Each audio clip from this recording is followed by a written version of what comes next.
Good evening and welcome to another edition of That Friday Night Live. It's live. There will be mistakes, there will be fuck-ups, and we don't really care. Let us know if you're tuning in. Tell us what, where you are, what you've been up to, anything you're drinking. Please, Joe, just text back and say, "Yeah, I'm wearing a replica shirt like you, Joe. You're my hero." As you can notice, me and Stephen are not wearing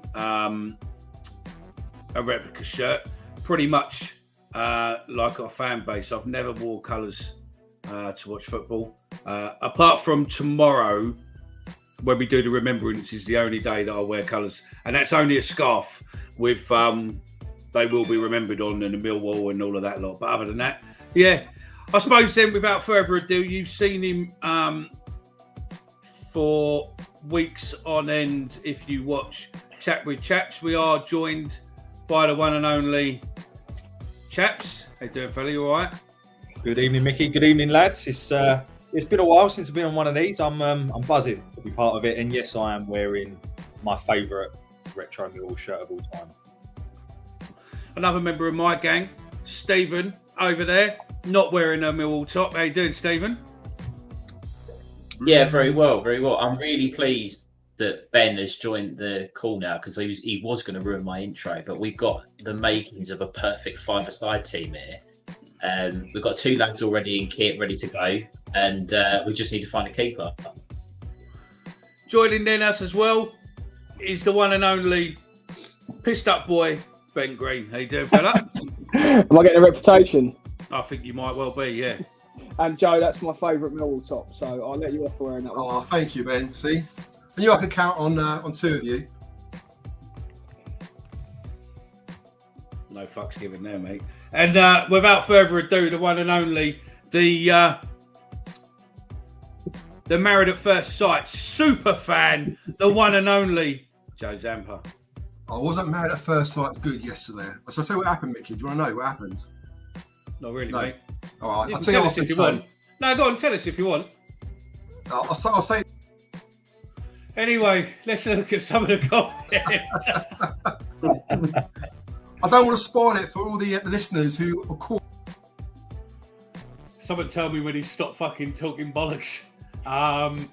So yeah, good evening to everyone. He wants to come back in, doesn't he? Let's cut that and go to there, and we go back through everyone quickly. Evening. Hold on a sec, Mick. Hold on a second. Wait, one second. Chris, are you a Married at First Sight fan? No, I'm not. No. Don't say it like that, Chris. Don't say it like that. You know you secretly are a bit of a closet fan. I'll be honest. I watch both. He said to me, he goes in the front room every now and again when Sophie's in there, and he has a little glimpse of what's going on the TV, and she updates him. So long as he gets little updates, he doesn't mind. Although he spoiled it for her last week, didn't you? Told her what happened, didn't you? I ain't getting involved in this. Only because you sent me a photo. I'm not having this. He's a closet fan, everyone. I'm not a closet fan. I've never watched an episode in my life. Loves Married at First Sight as well. Don't worry, mate.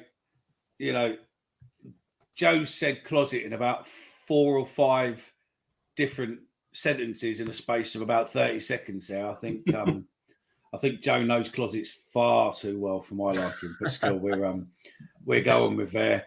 Good evening to everyone. Thank you very much. Anyone new?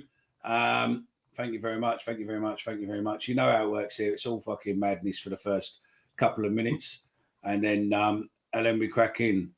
Craig, your band. Boy. What's the well is happening, boys? QPR takes 5 minutes to get a new manager. We take 2 weeks.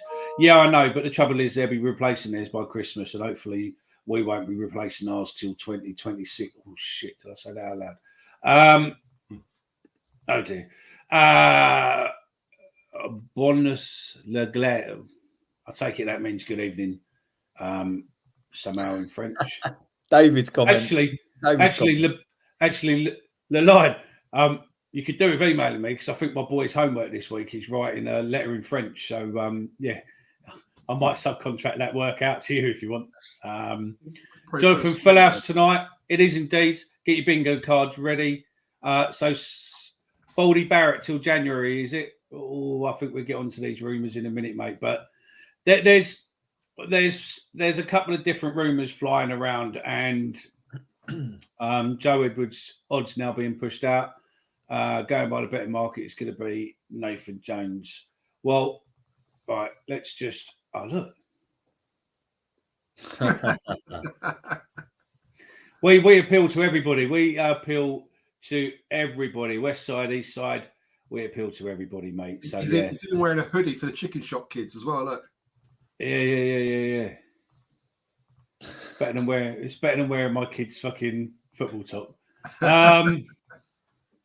Evening, gents. Yeah.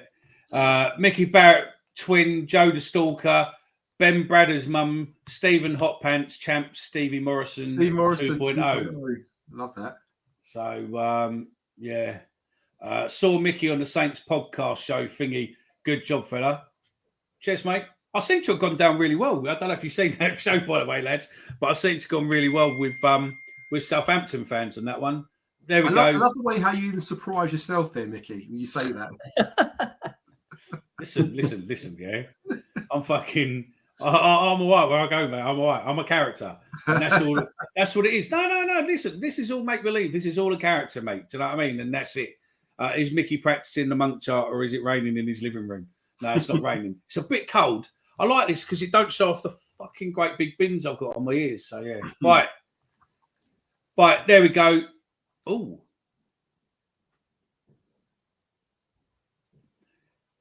Gazza heard Jones is a no, as he wanted a release clause. Muscat won't come till Jan, and Edwards not impressive. So Barrett till January, then Muscat. You see, all right, let's get on to the rumours then. I've heard through a couple of different places now. I've heard that Jones has got it, and there's going to be announcements next week. But I've also heard, which is a slightly stronger rumour, and Chris, you've heard this rumour too, haven't you? Is that Muscat's got it, but he can't take it till January time, and Barrett's got it till January. Well, shall we go around the five of us and say if right now, who do we think has got the job? Like if we were a betting man? If you're a betting man, you're going to go with the 1 to 3 or 1 to 4 now on Nathan Jones, aren't you? No money in it. Well, no, you wouldn't, but you're not going to put a bet on it. But if you're going by that, that's potentially what the odds are. Go on then, who are you going with? Are you going with Chris? I think Jones has got it. And I wouldn't be too disappointed in that, personally. And I'll come on to why later. But, yeah. You see, the only thing I think the same. Stephen? Nathan Jones, but I would be slightly on the fence. Okay. Joe? No splinters, please. I think Nathan Jones has got it. I mean, he's a runaway favourite, according to the bookies. They very rarely get it wrong, especially when they're offering those low odds. So I'll be surprised if it goes any other way. Benjamin? Yeah, I think Jones has got it, and I'd be very happy. You see, I think the same, but the fact that we've heard a different rumour and the fact that Gazza's put that, and Gazza is fairly, you know some stuff, Gazza, so I don't know. I was prepared to sit there and go, I think it's Jones next week, because I've had Jones confirmed by 4 different people who trust 3 of those media. And yeah, but this Barrett one, even though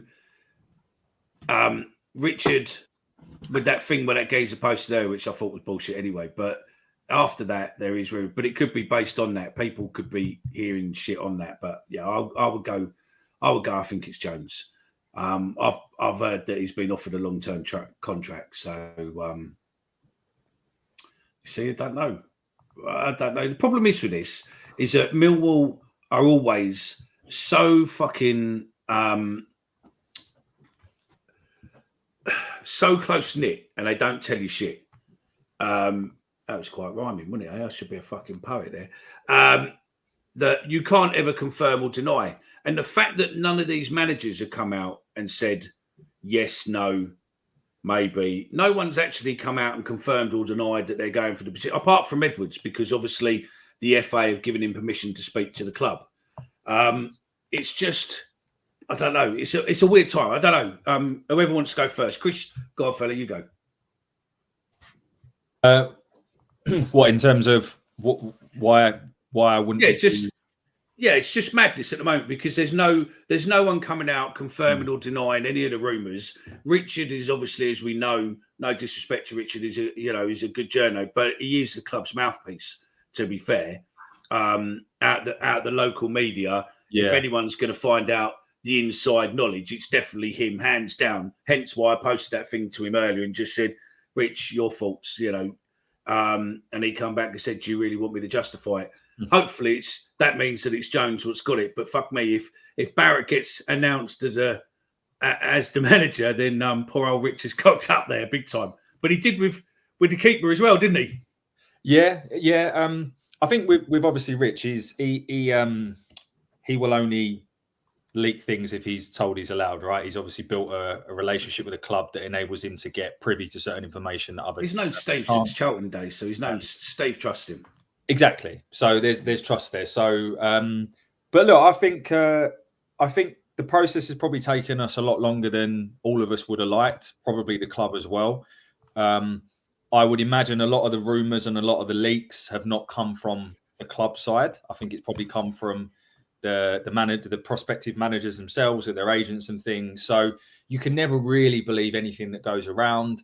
You also really can't believe the betting odds, although now they're getting pretty, definite in Jones's case, aren't they? But I think we'll know by the end of the weekend. I really do, whether it's Jones or not. And obviously, if it is him, will he be in the stands tomorrow? Well, we'll be everywhere tomorrow, mate. So, we've got a full house there tomorrow. Me and Omar have got access all area passes, so we will be everywhere because we're taking all the soldiers around what we do every year. So we will be everywhere, and we'll see. There'll be a few people of the stewards and the security that if Nathan Jones is there, then we will find out. And if he is there, I will do my utmost to get a picture and post it just to upset all the media puffs. But yeah, why would Jones need a release clause if someone else wanted him? We'll get compensation anyway. Yeah, unless and I don't know. We don't know what their contracts are, do we? Oh, this is all second hand. Yeah, Mickey, I don't believe the release clause rumor. If I'm being really honest, I don't. It's not logical for. It's an easy, lazy rumor to make up given his past, right?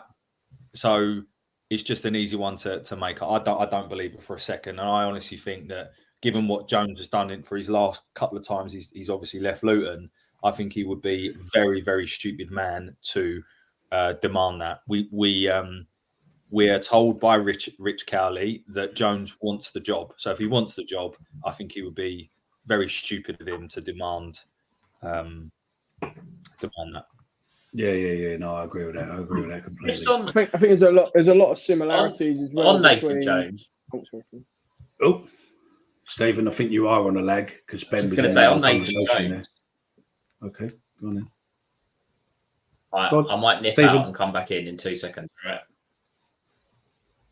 Okay, go on then, Ben. You carry on then. I was going to say, mate, in terms of Jones, there's a lot of similarities you could draw with his recent roles, like you could have done with Rowett. And I think he proved that he needed to get in a job for a period of time and run a course of 2, 3, 4 years. I think Jones, whatever his next role is, if it is with us, then I think he will look at it like he will want to stick that out for a few years and try and rebuild his reputation a bit. So I see a lot of similarities there in terms of not only of the clubs that he's managed, but in terms of his tenure that he's had at recent clubs. So yeah, I think Jones, wherever he goes, if it is with us, I think he'll want to be there for a while.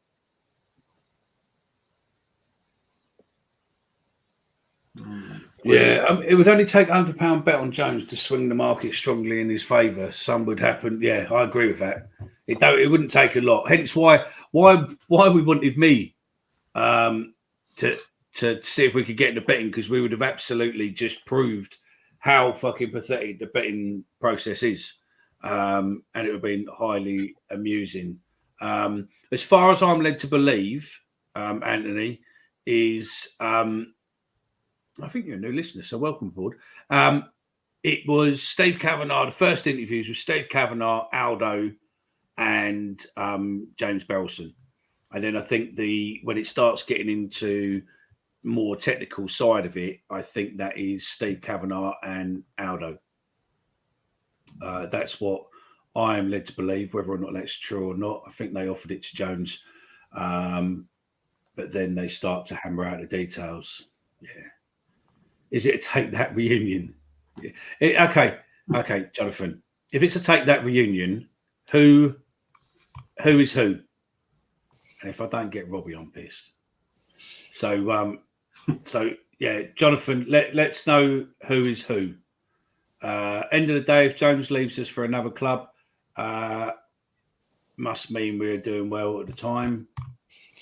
Mickey, I don't know if it was mentioned. I don't know what Ben had just said before I nipped out, but do you think probably? Do you think that we're missing a bit of a trick tomorrow? If Nathan Jones is going to be announced as the manager, the Southampton fans can't stand him. It was very, very sour at their place, and I'm not saying that he should be in charge, because he'd have only had a day, if at best, to work with the players. But it's a big crowd. You've got the remembrance stuff going on. There's going to be a lot of attention on perhaps who's going to be in the stands. If they were to announce Jones tomorrow, do you think they're missing a little bit of a trick? And that's for the listeners and the rest of the panel, that to perhaps just get under the skin of Southampton a little bit. To be fair, one of you lot called it in the group in the week, didn't you? That it would be a big mind game if they suddenly announced Jones tomorrow. That would play with him a bit, but no, I don't know. Love days like tomorrow. As a 21-year served veteran with scars it makes me feel proud to have the club support. Thank you. Always, mate. Always and always. My 7th year tomorrow. Doing Poppy Day. It's madness, mate. So, yeah. But no, always, mate. You want to get involved with the Poppy collections or anything else, Steve, feel free one year, mate, if you want to get involved or not. Or you want to see them? Are the agents putting rumours out? So, yeah, I don't know.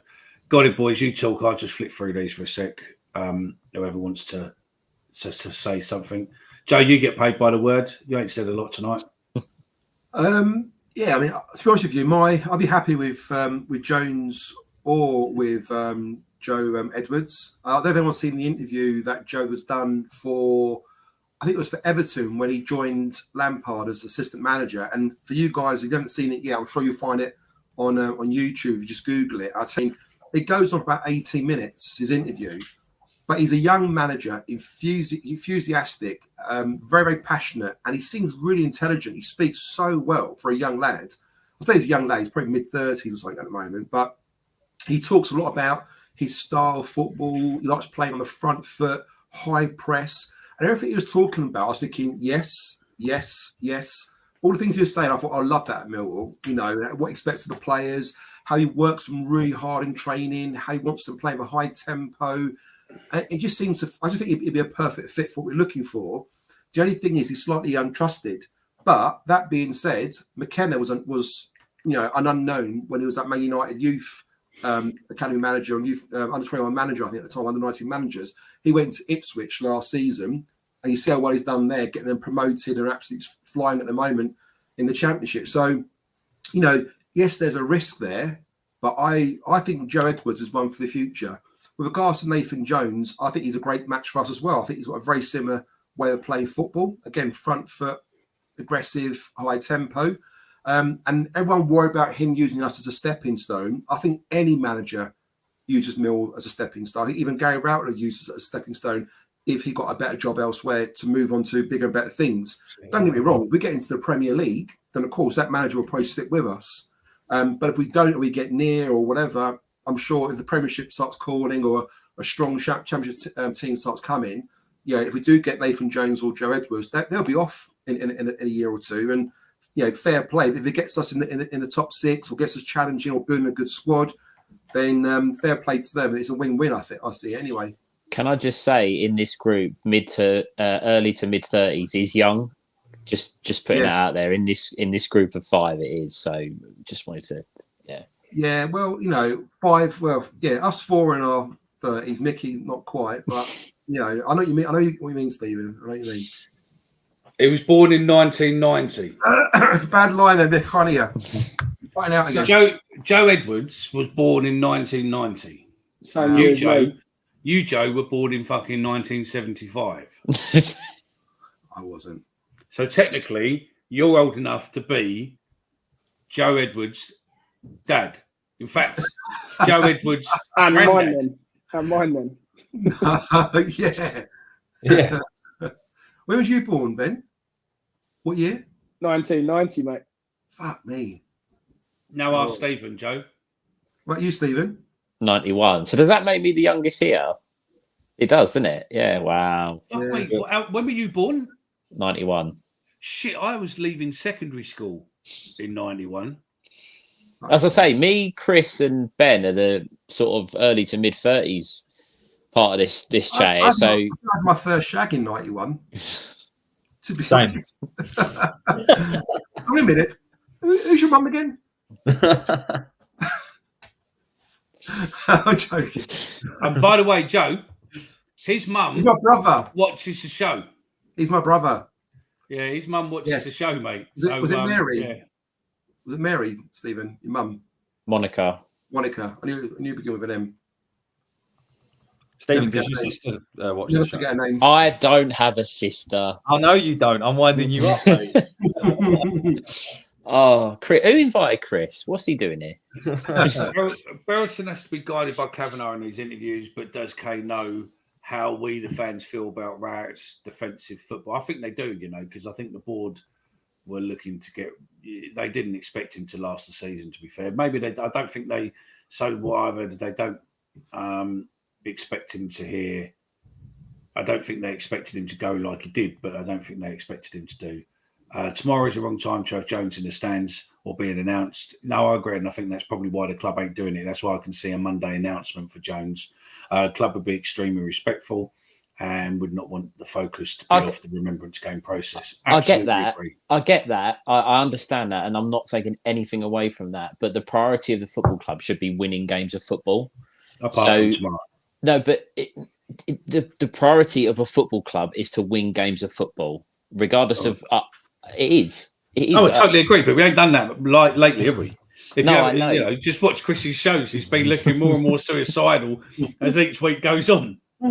I get the whole being respectful. I understand that. But so what I'm saying there is if Nathan Jones is in the stands tomorrow, that's disrespectful. I don't. Do you know what I mean? If he's getting the job, if he's taking the job, I'm telling you now, he's going to be in the stand. So you know what's interesting? We all say how badly done at Southampton, yet lots of Southampton fans on social media are all saying if Jones gets a job at Millwall, I hope it's after we play them, and all kind of like shitting themselves a little bit. So I know he done badly, but I think even they know how good he is and how passionate he is. But maybe the players, being Premiership stars, didn't buy into him because the way he is. He's not all air and graces. He's probably not. I say he's a good people manager. But he's somebody who manages, real people, not superstars. Sometimes you've got to be a different type of manager, a bit of a pep, or sort of person where you need to kind of massage their egos, all these big stars, and they'll get the best of them. Whereas Jones, sort of person, he don't give a fuck who you are. He wants 100% out of you. He wants you to a bit like Graham Potter fucked up, didn't he? Graham Potter was good at managing people who are, sort of journey players and such, coming through from Brighton, and then when he went to Chelsea, he's got players who are probably on more per week than he earns. Different world, isn't it? So I think it mentioned that in that article, didn't it, Joe? It said about how intense he is as an initial character and how demanding he is. That's right. Yeah, and you really have to buy into him as a person as like the key trait he has as a man manager. 100%. And I get that, Ben. At the end of the day, for us, where we sit at the moment, we're not a Liverpool, Arsenal, Man City type club, are we? No. We need people to put a shift in. And if he demands that, and it's almost like, you either give me, 100% or you're not playing. That's how ruthless he can be, I think. Dan, I think you're a cunt. So yeah, I've said that if a manager only wants to manage Millwall, then where is his ambition? They would be happy whether we're in the Premiership or a National League South. We have to be a stepping stone. I agree. I absolutely agree, Mark. That's exactly what I was saying earlier. 100%. And that's the same for players, though. Like, why did Zian Fleming come to Millwall? It wasn't for him to play 500 games for us. It's for him to play 1 or 2 seasons and bugger off to bigger and better things. And I'm okay with that, to be honest, as long as we sell him for the right price. For me, there are 3 reasons why I think Jones, if he's appointed, will be a success. The first one is his style of play is not a revolution and it's evolution. It's more front foot, aggressive and attacking, but it's not worlds apart. So that's the first point. The second point is that I completely agree with what we just said there, which is around his whole mantra of a manager is you buy into his way of playing and he will get the best out of you. I think we have a group of players at our club that will do that because we haven't got bad eggs in the dressing room. I think everyone will get behind it. That's the second thing. And the third thing, I've hated him every time we played against him. But to me, that's a good sign. It's a good fit. He's going to be an annoying knob, but he'll be on our side. No one likes him. We don't care. It's the same for us. So he's our Joe then. He's going to be Millwall's manager. He's going to be our Joe. Yeah, but he can use you either love me or you hate me. Sorry. He can use that to galvanise the home form, get the crowd back on. So for me, they're my 3 reasons why I think Jones will be a success. Completely agree. And also, Benjamin Bloom was saying earlier, you've done a podcast sitting with Sam Parkin, and they were talking about this as well. And I just commented to Benjamin to say it can be a marriage made in heaven with us and Nathan Jones, or it could be a complete car crash. Yeah, I don't think there's no middle ground there, is it? It's going to go. I was about to say. You see that message, Joe? Oh gosh, is it? Sorry. It is. It's not. Trust me. You do not want to be on the bad side of that. Sorry. You could have chosen your words a bit better than that, couldn't you, Stephen? That's all right. It's all right. But just on the subject, sure you Chris. Introduce your mum to Joe tomorrow, yeah. I will try to. I've already met his dad before. His mum goes now, Joe, as well. So yeah, his mum goes to the games now as well. So yeah. On the subject, Chris, you said there, I think your second point about the players buying into the Nathan Jones way, and we haven't got any bad eggs, and they're all likely to do that. I agree. I think the squad are pulling in the right direction. I don't think there's any hint of that. But do you think maybe there are some players, like for example Fleming? Is he going to take to someone coming in and kicking off, screaming and shouting? Is he the sort of manager that is going to get the best out of Fleming? Because I can't see, those in Holland, in the Ajax Academy and Fortuna Sittard. I know I'm only signaling out Fleming. There's probably other players, but is he the right sort of manager for someone like that? I'd argue that Fleming needs a rocket. Well, actually, he's improved recently, but he has needed a bit of a rocket. Yeah, absolutely. But to that extent, going from Rowett, who's seemingly really mild, to Nathan Jones, who's going to tear his head off if he doesn't.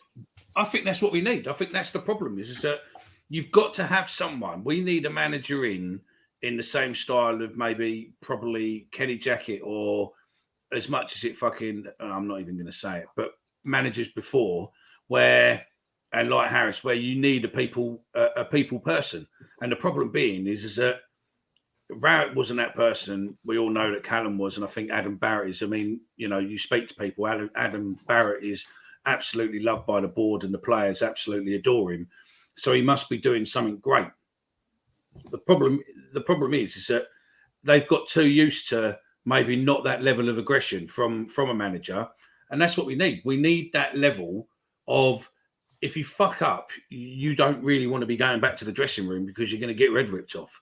I mean, that comment there from Alex sums it all up, really. He made Fred look like a decent player, mate. So there's got to be something about Nathan Jones to be able to do that. Not to go wildly off topic, Mickey, but do you think we've all called for a change of backroom staff? Do we think Barrett will stay at the club? I say that I don't really. I honestly don't know. But the problem you've got is that because he is so well liked, and by players and board, that the chances are they will keep him on. Yeah. Ben wishes he was Tom Bradshaw's dad. Yeah, I do. I really do. Just one, because I love him and I love his mum. Fleming does need a mouthful as well as other players. Too much pussyfooting. I'm sensing all for a vocal. Say it how it is, manager. That if you've been shit, you're getting dropped. Fucking right. I'd love to be the manager for fucking a couple of games. I'll fucking tell them. The thing is, though, it's not left if you're a manager, Mickey. That's not. I wasn't saying that it's a bad thing, but are there players? Do we think there are players that are going to look at how Nathan, like for example, players we might not expect that will fall by the wayside? Because I think there will be, because there's going to be some players that have got used to the Rowett style. One thing for sure is you can pick the players you know who'll definitely pick to play. So Sav will be in there. I guarantee you that. I think he's very much. Alan Campbell's going to be captain. Well, exactly. Yeah, Honeyman will be in the squad. It makes you question, players that are not putting a graft in. To be fair, we haven't got many at the moment. We haven't got many players. I mean, George Evans is gone now. But we haven't got many players that are luxury players that don't really put an effort or graft in. I mean, Zian Fleming's probably the only one that doesn't probably work his nuts off. But could someone like Nathan Jones add that 10% to his game to make him the player we all know he can be? Could be a good thing. Nathan Jones. Sorry, Joe. I'll tell you something Nathan Jones won't put up with is, I'm sorry, but up until I would probably say the last two games, and if Adam Barrett's got anything to do with this, then fair play to him, is the absolute shambolic fitness levels towards the start of this season. We were not fit enough, and that goes down to Rowett and Dave Carolan, who's no longer with the club. So allegedly what? Allegedly, it's down to those two solely, just for the benefit of. They're the ones in charge, I guess, aren't they? Yeah, that's their job. So, but Jones won't put up with that. No. And if anyone revolts against him, then fuck them off. Yeah, I agree, 100%. That's it. Fleming, get back to Amsterdam. But can we have 10 million for you? Yeah. And a 50% sell-on fee. Ben, I don't remember this, but he mentioned about him playing this system that allows the ball in the opposition's third more often than not. So if him's all about having the ball in their third and just attacking. And I think, especially Millwall fans at home, they're crying out for that kind of football. They want to see, goal chances and action and playing on the front foot. Like I said, I'd be happy with either Joe Edwards or Nathan Jones, really. I don't think Jones is a defensive manager. I think, like what you said, Chris, I think he's probably a similar manager to Rowett in terms of systems that he plays, but he's much more front-footed and more aggressive than Rowett, is what I'd say. Agreed. And I'm trying not to get sucked in too much to the Edwards thing because it has started to excite me more over the last couple of days. So I'm trying to little with a tingle, mate. Little with a tingle. Is that like you see Brad's mum? Similar sort of feeling. If it's a flat choice, that's a full tingle. If it's a flat choice between Jones and Edwards, then Edwards would get my vote. I mean, I don't know. We ain't done it to you, but you had a choice between Edwards and Jones. Who would you pick, Chris? Jones. Because let me just justify myself. So I told you why I think Jones would be a success. I love what I've heard about Edwards. Absolutely. I've loved what he says. But let's be honest, I can talk a good game at times on my thing, but I couldn't execute it. It's like what you can actually say and what you can execute are different things. I think that everyone's got very excited about someone they know nothing about. And that's because the unknown is always more exciting than the known. So, and I think it's the same with Muscat. I'll be honest, the amount of people saying it's got to be Muscat, it's got to be Muscat. Half the people saying that know fuck all about his style of play. Muscat's done well, though. He's won the J-League twice. He's in the Champions League in Asia. And when he was in New Zealand, he was winning titles as well. He's done all right. But when he went to a half-decent league in Belgium, it didn't work. So I do agree with Chris on that point. It was more of a... he played for us and they loved the fact that he wanted to kick people and smash into them and thought he'd get our team to do that. It had nothing to do with what he's done as a manager. Fucking loony, mate.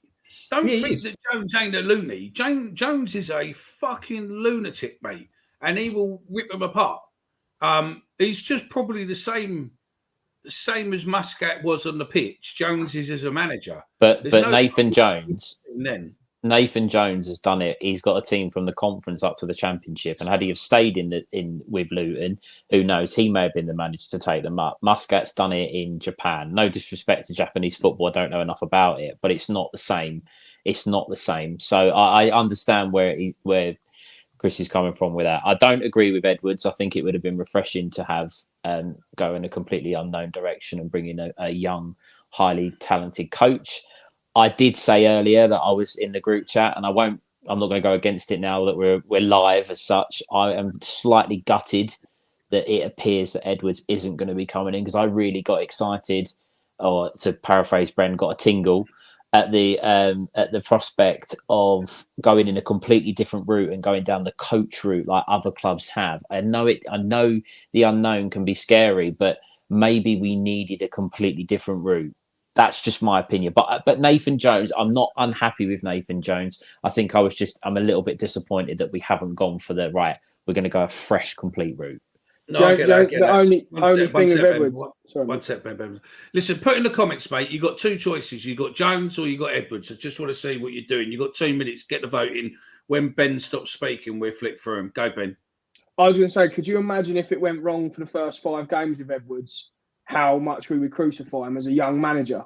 I think you got to think of that as well. Like his first proper, has he managed elsewhere apart from England and been assistant to Lampard? So his first proper job, we know how demanding we are and how much we could crucify someone. At least with Nathan Jones, we might get 2 fingers back, and do you know what? We might respect him a little bit for that. But with Edwards, we could absolutely crucify the geezer, and it could go wrong quickly. Problem is with that, Ben, and I do agree. But have you seen who after Saturday, after tomorrow? Have you seen who our fixtures are? Whoever's coming in, Sheffield Wednesday, that's hiding for nothing, because you're expected to beat them. Coventry, the first game after the international break, again, playoff finalists last year, they're struggling. So there's an expectation to win that game. Ipswich away, Sunderland. You know, Nate Jones could come in, and our next 4 games, there's no easy route. Okay, but I'd chuck it back to us, and I'd be far more confident going into those games with Jones in charge that we could win 2 or 3 of those. It's just the way that Jones plays, and we know that he plays. I know we could say, oh yeah, Edwards might come in and we'll play free-flowing attacking football, have 80% possession, but I would say that's very, very unlikely. I think there's more of a chance that Jones comes in over those course of 4 or 5 games with the way we set up and play still on the front foot, that we could nick 2 or 3 wins out of that. Probably, and I'm not disputing that. In that sense, he's probably a safer bet, but I don't think it matters who is in charge. I'll run a fixtures for whoever the new manager is. There is going to be an expectation on whoever that is, likely to be Jones, that the fans are going to want him to come in and get results straight away. And if it doesn't happen, they're going to slaughter him just as much as if he had no experience or not. Hide him to nothing. Yeah, I do. I think there is an expectation. I think there's fans out there that are expecting someone to come in with this squad. How many times I've spoke to lots of people online. We've got the listeners. I'd be interested in what you guys think. This is the best squad on paper we've had in a long, long time. And people can see that. We've invested in the playing squad. We've got some good players that play for this football club. Rowett weren't getting the best out of them. The fans are going to expect whoever comes in to do that. And that's just, I'm not one sitting here going, if we don't win the next 4 games, I'm going to be asking for his head. But I do expect that our players are better than what they're showing. And a manager needs to get that out of them. Stephen, I agree. And I've said before, I think it is probably our best squad. But it is a squad that is assembled to play one way. And that is Rowett's way. It is not a squad assembled to play out from the back, to have 80% possession. It's just not going to work. And regardless of who the manager is, this is not the point I'm trying to make. If we did go down the route of wanting to play more expansive football, which, by the way, I think a lot of Millwall fans go, yeah, I really want that. But actually, they'd be calling for people to lump the ball forward if it weren't going forward quick enough at the same time. It would take 2, 3, 4, 5 windows to get that squad ready. So that's why I say someone like Jones, who is more of a natural evolution on a way of playing that I think we could get an improvement out of the current squad we have. I think the first thing he'll do, by the way, if it is Jones, is to buy a target man in January, because that's the way he plays. Mm-hmm. Yeah, then a bio at Luton, and that worked well for him. But the point I'm trying to make is, I get what we all want, and we want this complete style shift and stuff like that. But that would take a long, long, long time. And to your point, as a club, we would actually put up with it. Has Jonathan got a point there? Jonathan says he would prefer Edwards, as Jones can't control his mouth in the press, and he can see him saying something that gets us lot on his back.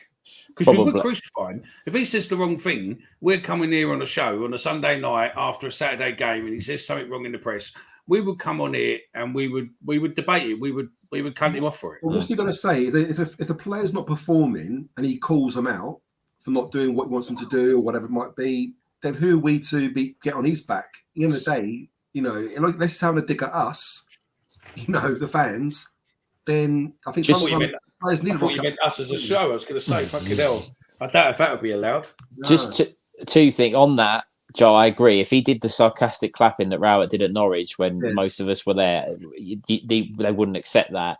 And I don't want to keep going on about it, because I know we've got a game tomorrow and there's loads of other stuff to talk about. But I agree, Chris. The way that Rowett wanted us to play is different to how Jones would play. But this is for the listeners and for you guys as well. Realistically, next Saturday, if Jones is in charge, how different is it going to be? It's going to be 3 centre halves and wing backs. He might go 2 up front, but realistically, I don't think it's the. I think people are expecting a massive, massive change, and I just don't see that happening at least until January. Then things might change, but I'm just concerned that whoever it is who's in charge, we assume it's going to be Jones, he's going to put that team out, and every single one of us are going to go, oh well, it's 5 at the back. Oh, we're going to do that. We've only got 1 striker, or whatever the case may be. But that's the way Jones sets up. I think we're going into that eyes wide open, right? You got to be pretty headed.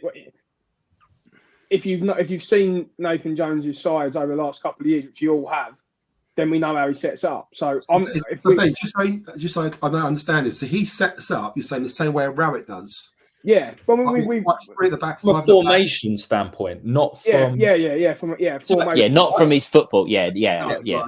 We saw what Luton did to us. Yeah, he does. I was just about to say that he will always play a diamond in midfield, and that's where actually and a 4 at the back. He has played a 4 at the back. With a diamond at Southampton, and he's used it at Luton, but his more recent success at Luton was a 5 at the back. Right, which is what the new manager Campbell played in the 10. Campbell played in the 10. Carried that on. The new manager at Luton, he carried that on, didn't he, for last season? Yeah, Rob Edwards, obviously, he did a great job. He built on the work that Jones did, but that's the point. He built on the foundations that Jones put down. Not just Jones, though, and this is where we need to make sure that the people we put around Jones are, again, we're all talking as if it's happened, right? We don't know. But if that's the case, like, they had Mick Harford there doing a lot of the recruitment, who, like, if you speak to anyone involved in Luton, apparently he was the man when it comes to recruitment. So, and don't know about Aldo's, See you later, Aldo. Someone raised the point earlier. Was it Aldo who took Jones to Stoke? Don't think. Yeah, we think we asked that before, didn't we? I think we were trying to work out, was there a crossover between Jones and Aldo? I don't think so. Also, one thing I'd say as well is Good evening, Big E. Comparing Rowett to Jones, Rowett's never really engaged with the Millwall fans unless it's a sarcastic clap or maybe a little, wave at the end on an away game. Normally at home games, you see what Rowett does. Whether win, draw, or lose, he shakes hands with the other manager, turns out, goes in the tunnel, fucks off. Doesn't applaud the fans, doesn't sort of, wait for the players to come through. I never quite like watching that. Whereas you look at Jones, he's so much more animated. Even with the home fans, Luton fans, you remember back in the day, he'd be up there sort of like cheering and getting the fans going and all that. Can you imagine him doing that at the Den?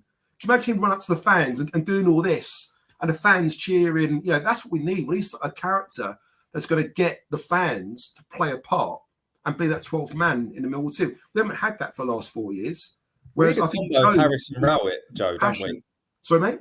We need a obviously not when I say this, I'm talking about ability, but I'm talking about the passion, if you like, and the getting us and the front footness of Harris with arguably, and again, this is up for debate, the tactical, calm sort of like of Rowett. It's like a blend. Would be the ideal candidate, but this is what I'm saying. I think Jones, that could really work in that sense. That I think the fans will really be warm to him, and I think he would also use that very well. Whereas I don't think Rowett used that to his advantage. The 4 years he's been in charge, he's never used the Millwall fans as his little one over the other teams. Because he couldn't. Often you used to read Neil Harris's program notes back in the day, and he used to talk about calling for the fans to sort of get on it and be passionate. We need you, to be vocal, to show your passion, all that. You never hear Rowett talking about the fans and needing the fans to kind of help. That's why I reckon, if we did get Jones in, I think we'll see a different size to us players. Certainly at home, I think it'll be a lot more of a threat for away teams. Mickey, Alex, the person on there will be Gazza. Probably will come in and tell you. He did that. Yeah, he did. He did. Wasn't he around under Holloway? Was he around under? Was it Holloway? No, I think it's before that. Was it? Or Lomas? What do you want, Ben? I was just going to say, I think was it Glenn from the Coventry pod just put that comment. I think that's quite short-sighted. You look at Stoke as a cesspit for managers. How many managers have gone there and failed? Yeah. And Southampton were in such a big transition of such a young team. They got rid of a lot of their experienced players. It was a big jump for him, but a job that he couldn't ultimately turn down. They're still superstars, aren't they, Ben? Yeah, and they're still big names. They're multi-million-pound players on big salaries, big wages, and similar to Stoke in a way. Yeah. I think he went there and they had a huge squad. They again players on big money. So I don't really look into those two spells, either of those sides, and judge him too harshly because I think exactly. As Whereas I said, if Jones went to Coventry or Millwall, that type of level, Glenn, I think you'd see Jones will definitely get the best out of the teams that aspire to be better, not the teams that think they're too fucking good and the shit don't stink and they think they're far superior to everyone else. That doesn't work with Jones, I don't think. I know Glenn anyway, so I've just sent Glenn a link if he wants to come on and tell us what he knows about Jones. He's more than happy to, mate. Where are we? Jones was a big flop at Stoke following Gary Rowett. Yeah, and the other 5 managers before that. That's exactly my point. Yeah, the Stoke one, I don't buy into too much. And Southampton was in the Premier League. What I would say is some of his press conferences at Southampton were utterly mind blowing, and some of the things that he come out and said was just outrageous. Really talking himself up. He lost the plot, didn't he? He completely and utterly gone insane. So look, Nathan Jones will always be someone that people look at and think he is absolute a lunatic. But this is the one thing for me that gives me a little bit of shining light. We don't do things at Millwall the way that everyone else does things. We don't have the fan bases like everyone at Watford last week. Most of us were all there with their drum and their flags. We don't do that. We are a different football club, and that's what makes us who we are. And Nathan Jones falls into that category. I imagine him going into some of the press conferences in the Premier League, like Guardiola and Klopp, and they're thinking, "Who the hell is this guy? What's going on here?" And I just think if it was ever going to work, and I know we've said similar things about Holloway, but if it was ever going to work for a manager at this level and a football club like ours, Nathan Jones is the person to take us forward. But we have to be prepared that along the way, there's going to be an awful lot of, there's going to be tempers. It's going to kick off. He's going to, players are going to get a rollicking. The fans are going to, perhaps, maybe he's going to say something. And I think we've all just got to accept that and move forward. You've just explained a genuine Millwall fan there, though, Stephen. Well, but what I'm saying is, Millwall fans, years and years ago, about 6-7 years ago, I went to Peterborough away, It was a Tuesday night. A few of us went down there. And at half time, it was 4-0 to Peterborough. And as the players come off, they walked over to us. The fans absolutely went off at Harris. They went off at Morrison. Morrison turned around and basically told them to do one and just mouthed off back to them. And whilst the fans love that from players when, like, for example, last week, Saville squared up to the Watford forward and they loved it. They chanted his name. They don't quite like it when it's back at them. And that's what Morrison always kind of did in his own way. So whilst we love it, Jones has to be prepared. If he's going to open his mouth, he's going to get it back. And so, do you honestly think he goes into this job not knowing that? Like, he's going to? No, he probably doesn't. No, he probably doesn't know what we're like as a club, and I think but Rowett didn't know. Part of what attracts him to this job. He is a manager that does his best work at a club that's an underdog, to be honest, and that's what we work. Let me ask you fellas a question, right? So we've heard 2 rumours tonight, and they are just rumours. Rumour number 1 is Jones got the job, right? That's rumour number 1. Rumour number 2 is Barrett's got it until January, and then Muscat comes in. Now, if you could choose, so it's a slightly different question to earlier about Edwards. So Edwards out of the mix for now. You could choose either of those options. So Barrett and then Muscat, or Jones from this weekend. What would you choose? Jones. First, if you asked that question a week or so ago, I would have said wait till New Year for Muscat, and we'll stick with Barrett for now. Trouble is, from what I've seen the last sort of couple of games with Millwall, it doesn't inspire any confidence in me with Barrett at the moment. We're not playing dreadful, we're not getting spanked 4 or 5-0, but there's nothing there that says to me, you know what, by Christmas we'll be okay. I think we could be struggling and fighting relegation come Christmas time, down in the bottom 3 or 4. So for me, I think and change needs to happen now. We need some new fresh blood, a bit of energy, a bit of a character to go in there to just, turn that dressing room around and get us playing on the front foot and get us playing with some confidence. I don't think we've got until Christmas. Christmas could be too late by then, I reckon. When you say too late, Joe, what for? Just for our season. I mean, Muscat, the more and more I think about him, we carried on like he's Pep Guardiola or something. Yes, he had 2 seasons at Millwall and the fans really gravitated towards him because of his style of play. But as a manager, he's very different to how he was as a player. He's not this aggressive manager's going to be out there punching, the fourth official. That's all bollocks. If that's what Mill fans think he's going to be like, trust me, off the pitch, people know him really well, ex-players, that will say to you, he's the most chilled out sort of guy you'll ever meet. So I don't get all that, So for me, I want someone who's proven in the Championship, that's managed a team of a similar level as Millwall, a similar wage structure as us, with similar type of player caliber, not superstars, and get us as the underdogs, like you say, Chris, to then fight and challenge against these bigger so-called clubs, put it on them, and start building for the future. Mm-hmm. Joe, can I sorry, Mick, before you just out of interest on this, and it's for the other lads as well, but you've just said it there. So you're saying that wait until January would be too late for our season. In what sense? Are you saying that if we don't have a manager by January, we can't achieve anything, or if we wait until January, we're going down? It'd just be a toxic sort of place. I mean, can you imagine not winning for the next sort of 5-10 games, losing? I know we're not going to be bottom 3. I think Rotherham, Sheffield Wednesday, and QPR are worse teams than us that got more chance going down. However, QPR appointed a new manager now that they can change their fortune. So you never know, we could get dragged into it. All I'm saying is, if someone like Muscat comes in January, with only 3.5-4 months left of the season, is it long enough for him to kind of drag us out or transform us and do much with us? I don't know. I just can't really see it. I'll be honest. The comments just come up there, and it went a bit too quickly. I think it was Danny who said that the season's done, unfortunately. And in all honesty, he's probably right. The season, we're not. The way that this half of the season's gone and how we're looking, I just can't see how a new manager is going to come in and drastically change this. I think it'd be not a stepping stone season, but it'll be a season where you'll see a lot of the old guard disappear under a new manager come next summer.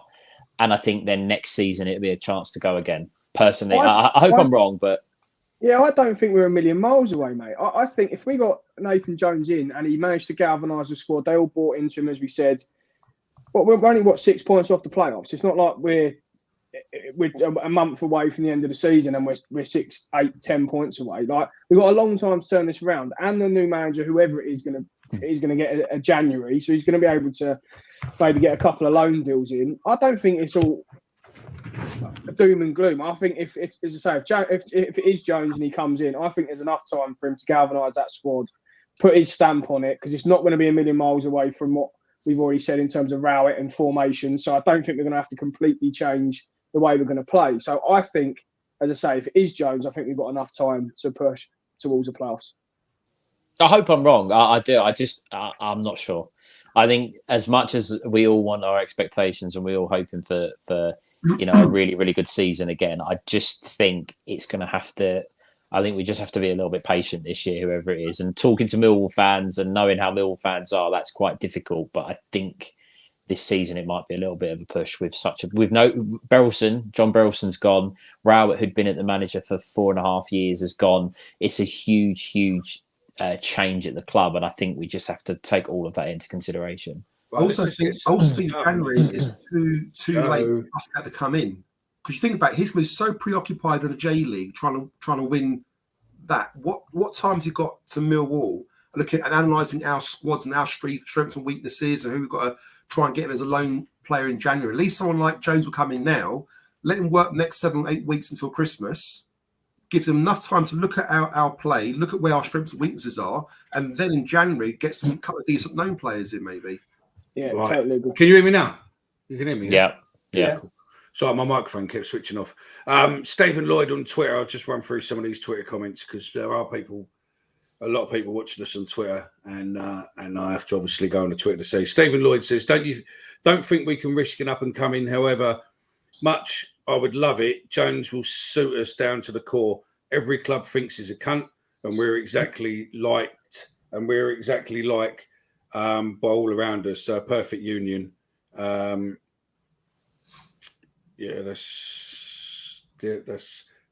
That's the only message on Twitter. The rest of them are all on Facebook and stuff. So yeah, that's all good.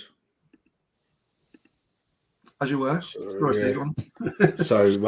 We'll get through some of these. I mean, that's a good point now. What the Daily Mirror makes as well is Rowett changed the formation last season at this sort of time, and then we suddenly started flying up the table. So but then he went back, didn't he? Weird in the season. Grinny Boy 24/7. That's Ben, isn't it? Is that you, Ben? Looks like Ben. That's my burner account. Yeah, that was me after the Leeds game when I come on ranting and raving.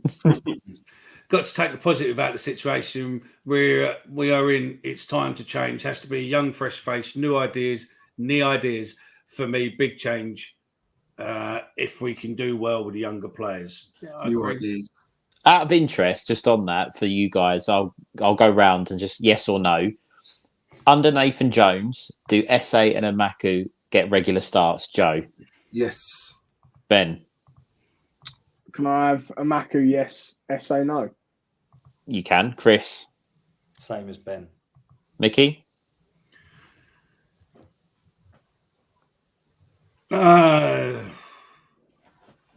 Yeah, probably. But the question is, will Campbell get a start over Saville? Well, after last Saturday, better not. Nathan Jones signed Campbell, didn't he, from Motherwell? So yeah, she's well, thanks. By the way, gents, did you know us talking about the playoffs are out of reach? I've just checked something. I think this is accurate. We have the exact same amount of points after 14 games this season as we did last season. So for us to make that statement that it's too far gone is... Do I think we would... We're only 6 points. Are we 6 points away from a 6th spot? But we didn't make the playoffs last year, though, did we? So we were very, very close to, weren't we? Yeah, I know, but very close and all that. It don't matter if you... Have we won that last game? That was a bit of a freak incident there. We're 3-1 up at half time. Let's be honest. We should have been in the playoffs. Joe, did you go Wembley last year? No. So we didn't make the fucking playoffs then. No. But We were the shit. point Stephen's saying is we didn't achieve. Yeah, okay, we didn't achieve. We did. But what I'm saying is we're very close to what Chris is saying. We're at the same points now, and we think we're doing it really, really badly. But yet we're that close to the playoffs. We fucked up on the last day. But the point that I'm making is, we're on another day we would have gone through to the playoffs had we not fucked up the second half. But we can't.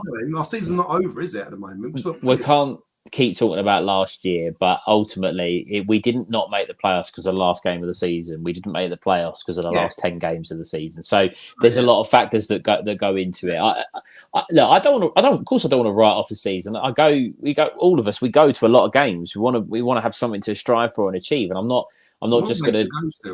Yeah, but I just think that with all of the change that's happened in and around the club so far, since the summer to this point, I just think we have to curb it a little bit and just give Jones or Edwards or whoever it is, just give him this season to.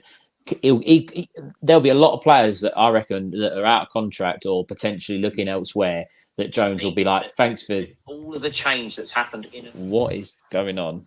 Out of curiosity, when did Carrick take over Middlesbrough last season? What part for the season? Because you remember they were bottom, weren't they? They were really struggling when he took over. But was it quite long into last season before he took over? Because they obviously finished very, very high, almost getting an automatic. It was about 10 or 12 games in, wasn't it? Because Wilder had a shocking start. About now, you say? Yeah, it wouldn't have been far off, I wouldn't have thought. So, I mean, Ron's got a point there, and he missed going out last year due to Long. Now look what Long's doing for fucking Norwich. Yeah, well, that's it. Long cost us a lot of those games, especially towards the end. It was his mistakes, weren't it? See, that's really weird, isn't it? Two people at the same time, the same comment, and they're right. Yeah, they are. What I was trying to say is, it is not out of reach for us to get into the playoffs. That's not the same question as do I think we'll get in the playoffs? Because I don't. I think this year is a very, very strong league. But that's not the question we're answering here. So the question is, do you think right now that we could potentially make playoffs? Yes. Of course. Yeah, I'm with you, Joe. Is it possible? Yeah, definitely. That's not the question. Do you think we will? No. Oh no! Hold on. That is two separate questions. that is two separate. My question, Stephen, is, and I'll start with you. Do you think we will make the playoffs? No. If anybody answers that question, yes, I'd love to understand why. Can we? Yes, we can. Will we? No, we won't. That's a simple. I'm going to go. Yes, we can. And yes, we will. Someone clip that. Nathan Jones, Barmy Army. Here's a question. Maybe you guys can answer. Do you think we've got a good chance of signing Cresswell in January? He's not playing, not in the squad at Leeds at the moment. Or do you think that's out of the water completely, that one for us? Oh, well. I don't think he's injured. No. I think that Leeds have tied him down for the future because he's an England under-21 international, and they want to perhaps they wanted to make sure he signed a long-term deal. But in doing that, I think they've sold him down the river a little bit because they're not playing him. But also, they've locked him down to a long-term contract, and then they've also signed that player from Tottenham, the Welsh defender who plays in his position. Yeah, who's doing really well. He's one for the future, so I can see why. If you're signing him from Tottenham, you're not going to drop him over Cresswell because I'm sure a bit like us with Campbell, there's probably some clause in there where he's got guaranteed him football and stuff. And then they've got a left footer on the other side, haven't they? Is it Joe Rodon? Yes, Spurs, the other one. It's the other one they've got. Ampadu was from Chelsea, I think. Yeah, no, good player. And he's only quite young still, isn't he, as well? I think we certainly should be looking at Cresswell. But again, if Rowett was still in charge, I think Naldoni would have looked back because he'd obviously had him before. Again, Jones will have his own ideas on that. With other people around like Aldo or Steve Kavanagh, I don't know, people like that will probably push for that as well. Whoever the new manager is comes and say, listen, this guy's affiliated with our club. He's been here. The fans loved him. He enjoyed his time here. Let's go for him again, you know. I can't see why the new manager would object to that. especially if they've got a good chance of signing him and he enjoys living in London. But he might have. Sorry, that's my attention there. Princess Leia. She's got those little buns, isn't she, in her head?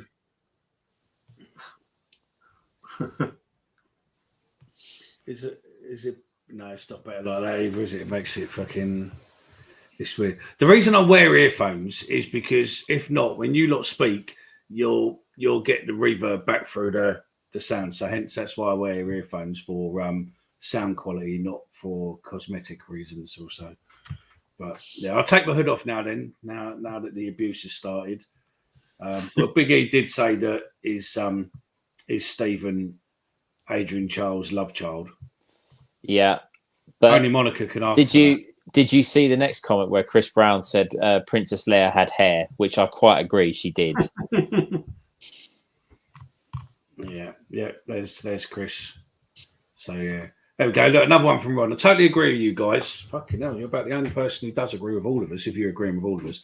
This is one of the best squads of players we've had for a long time. We need a manager who can get the best out of our squad. Personally, I'll go for Edwards. He is a top coach with a senior player overseeing. If it goes tits up, with the senior player seeing if it goes tits up.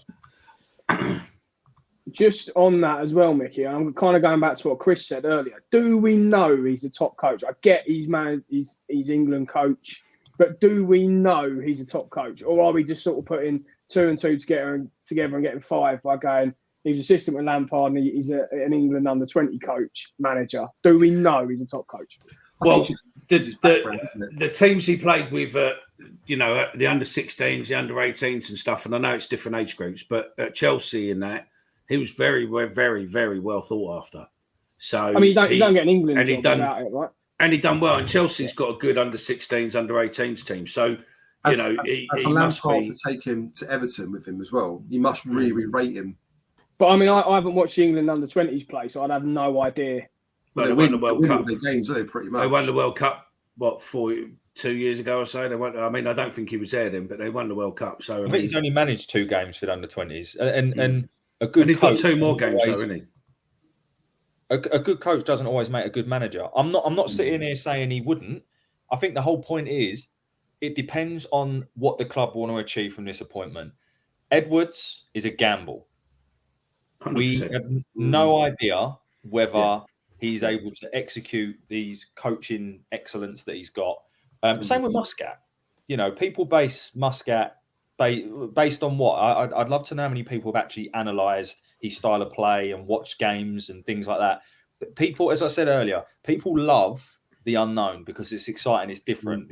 But ultimately, we're here to win games of football. And regardless of what you think of Nathan Jones, and I'm with Ben, the Southampton and Stoke things are anomalies to me. Stoke is a basket case of a club.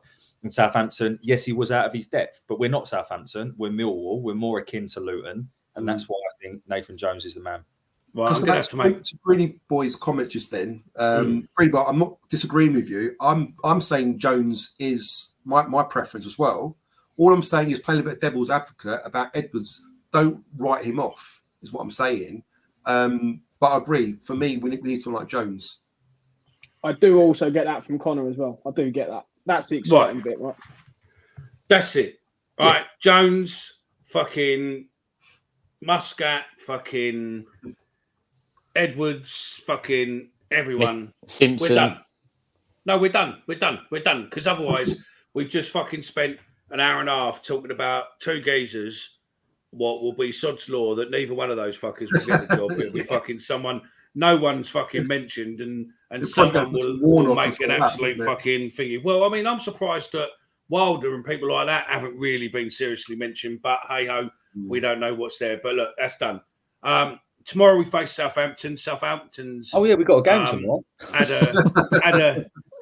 Southampton's had a blinding time recently. They've done all right. I went on their podcast this week and I predicted a 2-1 victory to Millwall because I just think that they're due an upset, and because of what the day is tomorrow and everything else, I just think that, hopefully it will be us. And Barrett also, as much as we've cunted him off recently, I think Barrett has got a win. I just say that I think what I think Barrett's happened. I know he was in charge, but if you look at, especially at Watford, something what we picked up with, it was Nugent what seemed to be running the team, wasn't it, at Watford, rather than him. And I just think that he's starting to slowly get rid of the Rowett essence, and he's now going to start bringing in his. And I can see us getting a win tomorrow.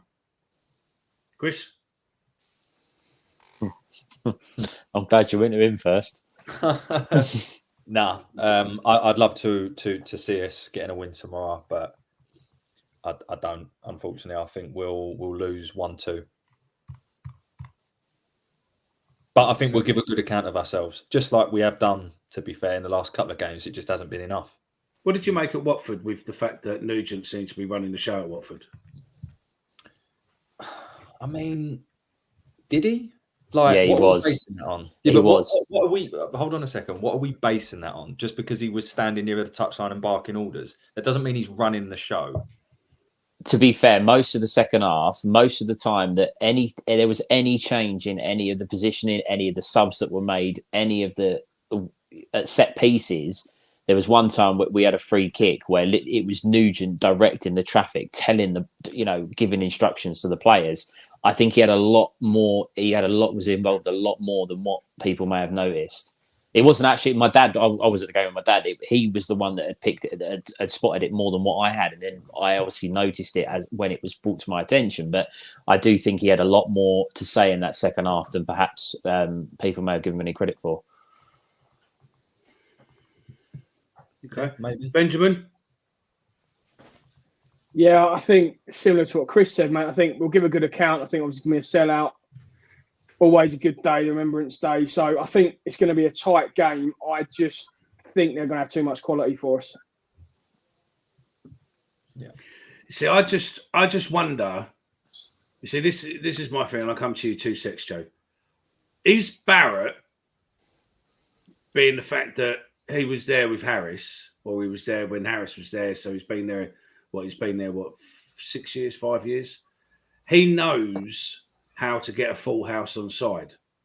And is he going to be able to get a full house on side? And don't forget, we've got the military. Don't forget, we've got Lunatic Bomber, who's going to do his thing like he always does in front of the Cold Blow Lane end and get the cheers going and get that atmosphere kicked in. Please, Millwall, score in about 2 minutes after the kickoff, just because we've been asking for a goal there for 7 years within that time when they're in front of them, just to see what happens. But yeah, if we can get a goal, then I think there, and I think Barrett will get. I think people will get the full house on side. But go on. Yeah, I mean, I hate to burst the bubble, but if we can't, galvanise ourselves and be up for a game when John Berylson occasion marked, and we also respect for him, and there's no fight there that day. Yeah, but that was Rowett. Rowett's a useless with a full house. Barrett's not going to make a huge difference, is he? He's not exactly Mr. Personality himself, is he? I don't see him. I disagree. I think he is with the players. The players get him. He gets the players. I agree. They're marginally, they're a bit more up for it under Barrett, but again, one of you guys mentioned it earlier about our fitness levels are so bad. I mean, in the last couple of games, I think for the first 10 minutes, I've always been impressed with the way we started. We started on the front foot, pressing high up the pitch, but very, very quickly they get knackered, they're fucked, and they all just sit back again. So, unless we score very early, I think I can see us, struggling. Of course, if Southampton score, we're fighting a lost cause a little bit. So I hope I'm completely wrong. I don't mean to sound negative, but yeah, until we get a new manager in there, I can't see where our first win is going to come under Barrett, unfortunately. Go on in, Joe. Go on in, Stephen. I can't believe I'm actually saying this. I'm going to go along the Mickey train of thinking. I think we're going to have one of the most one-sided games of football we've ever seen at the Den. However, I think we're going to keep them out. And I think we're going to go out the other end and we're going to nick it. And if anyone's a betting man, Jake Cooper, 1-0. Jake Cooper's due a goal. He should have got one last week. Honestly, I can see. I've got vision. You know, when we played Leicester in the cup and they battered us and they just couldn't score, and then obviously Cummins went up the other end and it was down to 10 men. I'm not saying we're going to go down to 10 men, but someone said it's either going to be a tight Millwall win or we're going to get battered, and I think we're going to go 1-0. 1-0 Millwall. Jake Cooper. Clip it. Okay. And then delete it immediately after full time if it goes horribly wrong. Players on the pitch, not Rowett, are in the Bristol game. Yeah, agreed. And it was also the players on the pitch in that second half against Blackburn. In all of those circumstances, Rowett gets slagged off massively, and sometimes deservedly so, but the players have to have some responsibility and they have to be held accountable. I know we're a football show, and I'm sure Ben would have seen this, what I'm going to mention. A couple of interviews from the Cricket World Cup, 2 of the England players have come out. One of them turned around and went, "We've been crap," and one of them turned around and said, we get everything given to us on a plate at top level sport, and we've not been good enough. And unfortunately in football, when when you don't get that honesty, we haven't been good enough in the big games. Yes, the manager perhaps tactically could be better, but the players have to take responsibility. Yeah. Whatever the result tomorrow, days like tomorrow are why we love this club. 100%. 100%. Make sure you dig deep. We've also, I think it's out there or not out there, but we've also got, for the first time ever, instead of a bugler player tomorrow, we've got a trumpet. What's traditional? What's the best instrument for?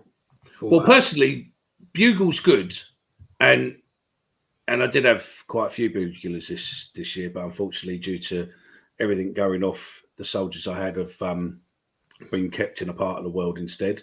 But I personally think a trumpet tomorrow will have a better acoustic sound through the den.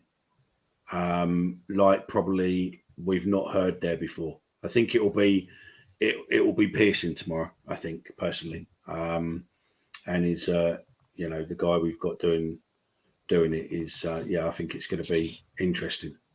That Greeny, sorry Mick, that Greeny boy account, that is Ben's burner account, 100% with a comment like that. Sounds like it could be Dan's. For anybody that I don't know if he's in the chat, but Dan is all okay. He's fine still. He's not. You've hidden the knives in the kitchen drawers. Does anyone confirm if he had any hugs at Watford? Yeah, one from Joe, I think. I gave him a hug. Leeds are beating Leicester. I don't know what the score is. If anyone's watching it, put Leicester are at home as well from memory. I think Leeds are away, aren't they? This game? Yeah, they are. Right. Question for you, because I know, Chris, you might have to shoot off in a minute or whatever, mate. But if not, stay here. Just order the curry now. It'll be delivered by the time we finish. Right. Question: is Saville out of jail tomorrow? Yes. Saville starts. And... Oh, okay. Yeah. Oh, go on. Yeah. No, sorry. I was expecting a one. Go on. But go back to you, Chris. I didn't know just that quick. All I was going to say is, for me, Saville has to start, and the other one that has to start for me is Honeyman. I think he makes a real difference in terms of that front foot, aggressive, and also I know he can probably only last 60 minutes or so at a minute, but he's pretty he's one that actually fitness levels don't concern me, which is odd because he's actually been out for a long time. So them two are key for me starting tomorrow. Sorry, Mickey. Go ahead. That's all right. That's all right. Ben? Yeah, Saville starts, and Chris is taking the words out of my mouth. I was about to say the other person that will start is Honeyman, and I really hope he does. So, Stephen? He better start. There's no reason. Last week, all I would say with George Saville, when we scored the goal in front of the home fans, his reaction to the goal and celebrating in front of us, that's enough for me. He grabbed the badge, didn't he, as well? That's enough for me. He's first name on the team sheet should be. Absolutely. And agree with the boys with Honeyman as well. Thought he was very good last week. Get your comments in. Who's not strikers yet? We'll do that in a minute. But who does Saville start tomorrow? And do you agree with the boys? Do you think Saville and Honeyman? Joe, just quickly. Here's a question. Yeah. Does Danny Mack start? Yes. Danny Mack starts in right back. and we have Cuffy and right wing back. So you would start the same Yep. setup team that started against Watford? Pretty much on the right, yeah, definitely, because I think Danny Mack plays. If you put Danny Mack into defence, Danny Mack plays in defence. Don't expect Danny to be running up and down the pitch because he ain't going to do it. And he can't do it. But he just can't do it well. Yeah, no, but playing on that right wing, on that right back, is good. And Cuffy in front of him, it worked. It worked at Watford. It was opening up a bit for us. And I think, yeah. Also, who would you put up front though? Can I say? I mean, let's go. Hang on, one sec. Go to Chris. You're starting 11 for tomorrow. I might as well because you boys know about. You lot are all fucking into that football. So yeah, we're I haven't answered the Sav question yet. Yeah, no. Well, you can come to that in a minute. Right, I'll give you 2 seconds to think about it, Chris. Joe, does Saville start? Yes. I just want to say he played 90 minutes against Watford. Arguably probably our best player on the pitch. So fitness level don't concern me at all with Sav. I think we need him. Barrett needs him at the moment to lead the way for us. And he was on a booking for about 40 minutes as well. Yeah. Which reminds me, he's probably on about 4 bookings now, isn't he, I think, Sav? So one more suspended. Stephen, as me and you are founder members of the Get Saville Out of Prison Club, you're obviously saying he plays. Oh, yeah, absolutely. First name on the team sheet, 100%. Yeah. Right. Now we're going to fuck Chris up and go back to Chris and say, right, starting 11 for tomorrow, Chris.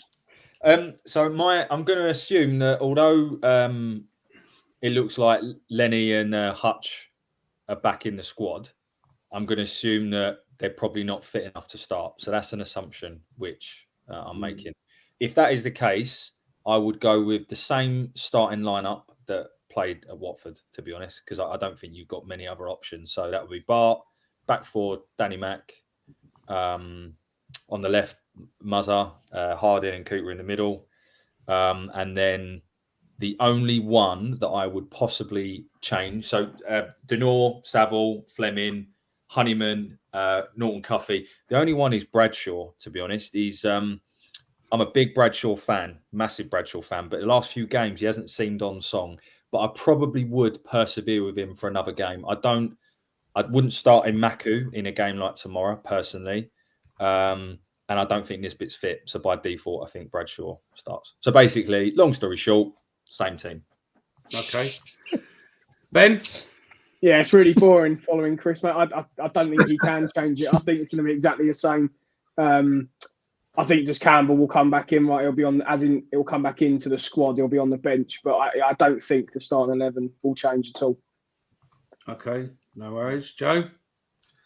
I think he'll play. You've got to play 3 at the back or 5, call it 5. I don't think Danny Mack should start.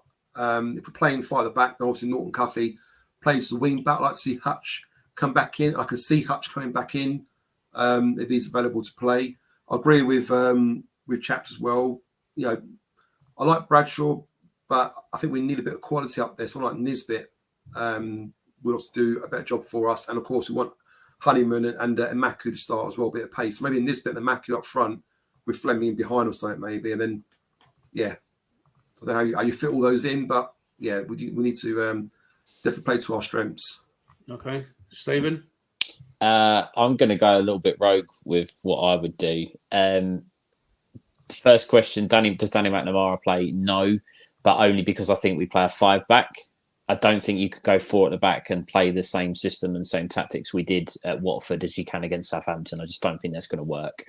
Obviously, Bart in goal, Norton Cuffy right wing back, Harding, Cooper, Murray Wallace, again, assuming that, as I think Chris said earlier, assuming that Hutch and Leonard don't make the starting 11. I'd have Ryan Longman left wing back, where I thought he was playing really, really well. And for some reason, he's not had another opportunity there. So I'd put him back in. I'd go a 3 in the middle. I'd have Denore, Saville and Honeyman. Honeyman perhaps have a little bit more of a freer role, but I'd have the 3 in midfield. And I'd go Fleming and Nisbet up front. I agree 100%. Love Tom Bradshaw, the boy. I can feel Ben just like ready to explode. I love Tom. I love Tom Bradshaw. He works really, really hard. and there's been a few comments about Bradshaw Nisbet. I look at Tom Bradshaw and I genuinely, I feel sorry for him in this football team because he just runs, he gets no chances. He's constantly he doesn't do anything, but you can't really fault him because it's not his fault. He tries really, really hard, but it just doesn't work. And I think personally, I'd get Fleming further forward and I'd have Nisbet on the pitch because I think Nisbet can get you a goal pretty much out of nothing.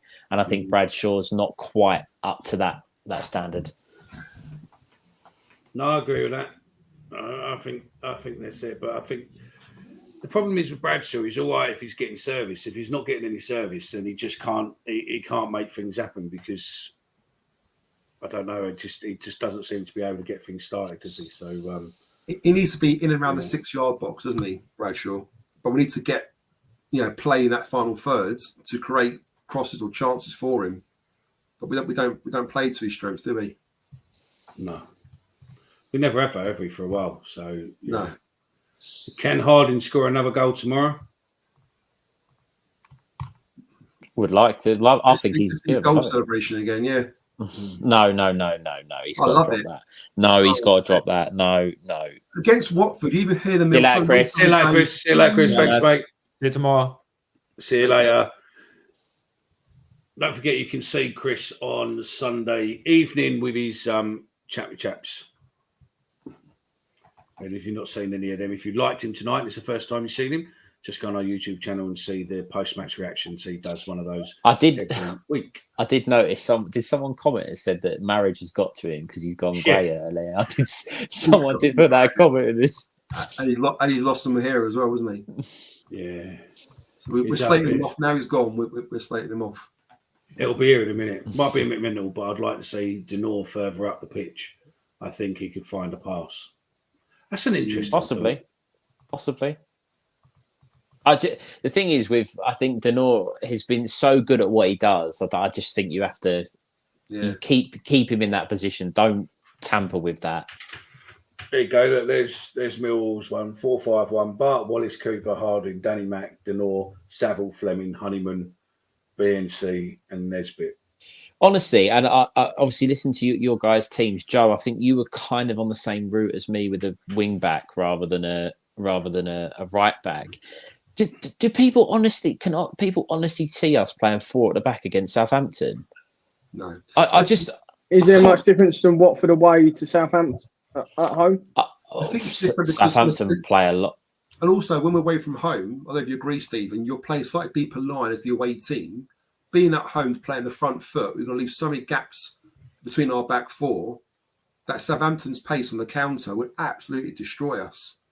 Yeah, we can't leave space in between our defenders, so we have to fill it in, and put bodies in there, aren't we? Really.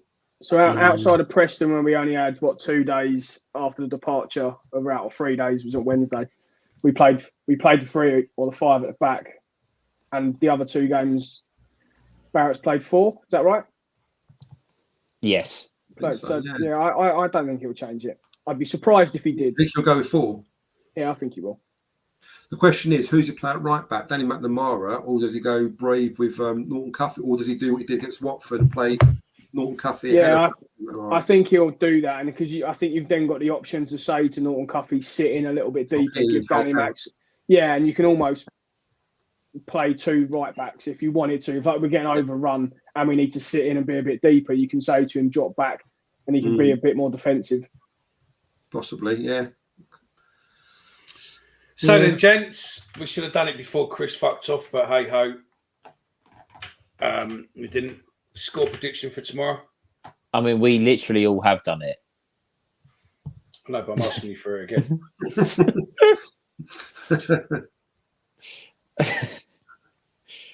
1-0, Jake Cooper. Oh yeah, we've done all that. Yeah, I remember that. Yeah. He's thinking about his curry. That's what it is. It's not curry in the brain. I've already had dinner. I had fish and chips earlier, so yeah. Oh. So yeah.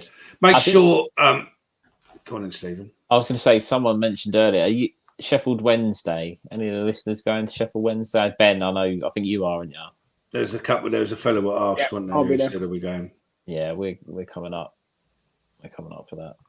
0-0, 1-0. I'm going down. How far is it from you? It's about 40 minutes on a train, mate. It's perfect. Nice. Not bad, is it? No. That's all right for some, isn't it? So, yeah. 4-hour car journey for the rest of us. But anything else what you boys want to raise before we finish up or whatever? Just want to hope that I keep saying it every week, but you just want the Mill fans to get behind the team. If we go 1-0 down, don't sit there in silence. Don't just bitch and moan. Just keep the atmosphere going. Do you know what I mean? I think we need the fans to play their part in these games. And Rowett's gone though. Can't blame Rowett. Yes, we can still blame the football, but ultimately, we're our own people. We can do what we want. And I think we need to be a bit vocal and make the den rocking if we can. I've got a little challenge. Do you boys want a challenge?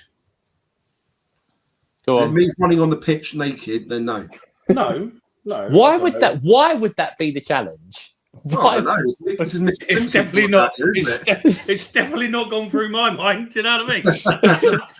It ain't going to be, can you peel a tangerine with your eyes shut, is it? Do you know what I mean? Like, fucking hell. To be fair, it might be a loaded challenge, so we won't do it. Oh, go on. Don't bottle it. I'm not bottling it. No, we don't have to no, do go it. on. do we? What do you want the forfeit to be, though? No, Before I well, announce That's the what the challenge, challenge no, is. you want the forfeit to be? no. What's the challenge? Challenge is for all the listeners and everyone else. Well, Ben won't be able to be in it, but us three can, and Chris can, and Omar can, and all that is the most photos of one of us tomorrow. Whoever wins and whoever loses has to do a forfeit. I know that I'm going to win because I'm walking around the pitch all day. No, I reckon. No, hold on. If whoever gets whoever has the most pictures taken of them does the forfeit. Don't fuck That'd be off. Yeah. Whoever, Yes. because I like you'll be that Millwall podcast celebrity, so you have to do a forfeit. Yeah, I agree.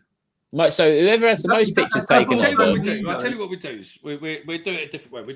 We do a prize, right? I've got some prize. We do a prize. Whoever submits the best photo, Okay, but not of me tomorrow will win. We'll judge it. We'll do it on a Sunday night show. We'll judge it. We can put a thing up. We'll win a prize. How's that? That's fair enough, isn't it? So the best picture of you, The best, worst picture.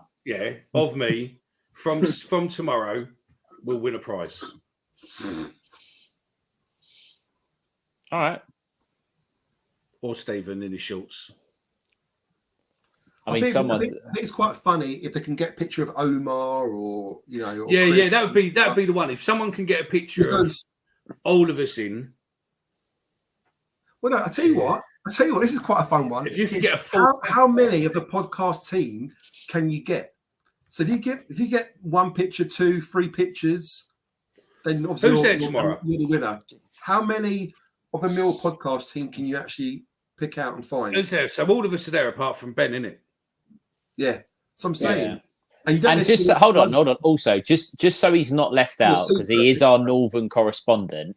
Next weekend at Sheffield Wednesday, it'll be how many pictures of Ben can you take? Yeah. And if you've got like 50 of them, you win.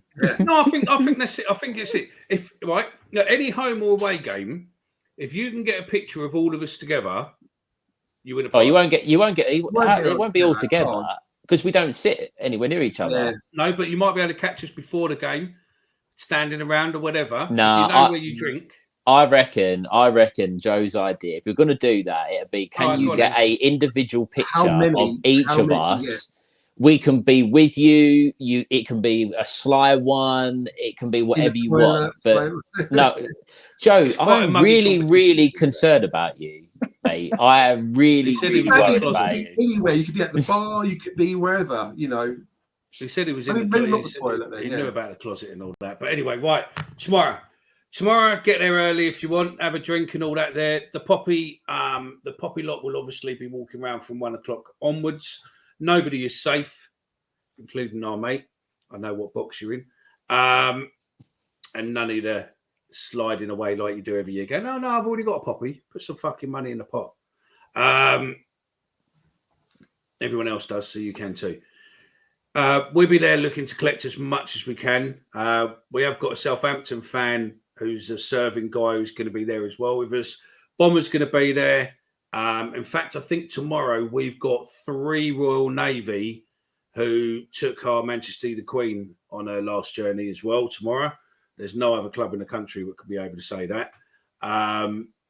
We've got Royal Anglians there, and we've got Navy. And always it's just hand. There are some cross-stitched from Miss Popcorn, who's on Twitter. She has done a load of crocheted poppies. I think they will sell quick. So if you do want one of those, get there early. Get yourself into the ground, ideally, if you can, 2:30, 20 to 3. Get yourself seated, ready for all the activities, what will be going on, and make sure that the forces guys will all be serving forces all around the edge of the pitch. Just show them your appreciation, give them a tap and all that. Do you know what I mean? In the current situation where people seem to be having pops at these people, just let them know that we do things different, we do things proper at Millwall, and we appreciate everyone who sits there, and tomorrow means a lot to us. Jump it on the pitch, normal times. And remember, we do the last post, and then basically the silence takes time over that, and then the ref will blow up, and then we go straight into the game. I think that's pretty much it from me. And yeah, just thanks to Mel. She takes care of all the poppy side. I just have to do the other side, which is an easier task than her. And massive thank out to the club, Billy Taylor, and Max, who I think it's his first year of doing it this year, because it's normally Billy, but they allow us to just control it. They allow us to do everything. They don't put any stops in place. They never say no to anything we suggest. And sometimes it's all too easy to slag people off at the club. But 7 years we've done it, or 7 years I've done it, 10 years I think Mel's done it. 7 years we've controlled that day on our own as such, and not once have they said no to anything we've wanted, or any of my mad suggestions or anything else. So much appreciated for that. You are a big business, and you trust us to make sure that the day goes well. So much appreciated to that. And most importantly, thank you very much to every single one of you watching this, listening back to this, Mill fan who contributes on that day. You help us smash records year in, year out on our Poppy Day collection. And don't forget that the shirts will be auctioned off afterwards, and all the money again goes to the British Legion. So yeah, thank you very much. It's probably the most humble day being involved with Millwall on that day. So yeah, it's all good. Stephen, anything to say?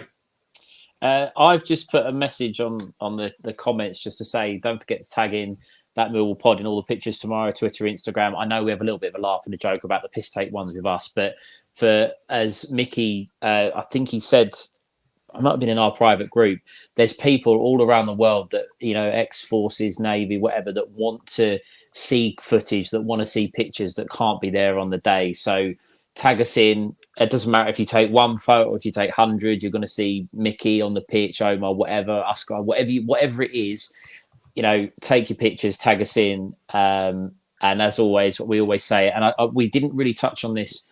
We did a little bit on Twitter. For those that haven't seen it on Twitter or who are not on there, last Sunday, we received some donations on the live show, which really did take me and Mickey by surprise. We didn't ask for it. We didn't expect it. We didn't really know what to say. That money was donated to Mind Charity. All the boys, I think, would agree that Mind are a wonderful organisation, and we do our little bit to support them. So thank you for the donations, but it has all gone to Mind Charity. And we sometimes have a little bit of a bet in between us. All of the money goes to charity. So we do it because we love our club. We spend our Fridays and Saturdays doing it. So thanks for the donations, but it's all been given to charity. No, see, if anyone tried to do that again tonight, we've turned it off because you. Yes, yeah, we have. They took 30%, but we put that back in. So yeah, it's no dramas there. Yeah, that's it. If you've got any videos from tomorrow, please share them with us, because every year I like to put a little video together and send it to the guys that turn up, just as a little memento to them, because obviously they're involved. They don't get a chance to video. So again, wherever you are in the ground, if you can get some videos, please share them with us, because I can collate them into a video, what I then give to the armed forces boys. Joseph, what would you like to say? Just good show as always, guys. Thanks for the interaction from the guide listeners and viewers, and let's hope I'm completely wrong and we get a win tomorrow, a much needed win to kind of build a bit of a positivity around the place at the moment. So fingers crossed it goes well. Excellent. Benjamin? I didn't know that you Benjamin, we can see in your house. Normally it's blurred as if you're like Zoom. Yeah, normally like the Flash. Normally I have loads of shit behind me, but I actually tied it up, so you're allowed to see behind me tonight. I didn't know it was you that have done it for that long, mate, in terms of the Remembrance Day. So well done, mate. It's a great cause. We are a club like no other. We will get behind it like we always do. But an emotional day. Hopefully the boys on the pitch can replicate it, like you said, Mickey. Early goal for the lads would be nice, and a Millwall win. But no, fantastic day, fantastic cause, and up the armed forces and up the lines. Excellent. Thank you very much. Looks like a prison cell. Yeah, it is a prison cell. Don't tell anyone.